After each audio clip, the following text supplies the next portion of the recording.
রাসূল সাল্লাল্লাহু আলাইহি ওয়াসাল্লাম বলেন, তোমরা তোমাদের দিনে ও রাতে আমার ওপর বেশি বেশি দরুদ পাঠ করো।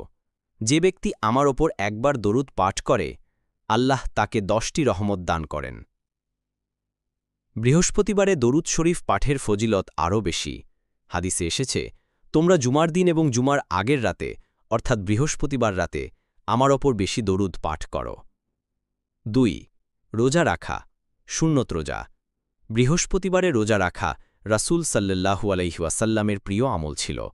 তিনি বলেছেন, মানুষের আমলগুলো সোমবার ও বৃহস্পতিবারে আল্লাহর কাছে পেশ করা হয়। আমি চাই, যখন আমার আমল পেশ করা হয় তখন আমি রোজাদার থাকি। 3. তওবা ও ইস্তেগফার। বৃহস্পতিবার রাত্রি হল জুমার প্রস্তুতির রাত। এ রাতে ইস্তেগফার করলে এবং নিজ গুনাহের জন্য ক্ষমা চাইলে আল্লাহ তা কবুল করেন। 4. দরিদ্রদের সাহায্য করা। সপ্তাহের যে কোনো দিনে গরিবদের সাহায্য করা উত্তম, তবে বৃহস্পতিবারে জুমার প্রস্তুতির অংশ হিসেবে সৎকা দিলে অধিক ফজিলত হয়। সারাংশ: আজ বৃহস্পতিবারে বেশি বেশি দরুদ পাঠ, নফল রোজা, ইস্তেগফার ও সৎ কাজের মাধ্যমে আল্লাহর সন্তুষ্টি অর্জন করা সম্ভব।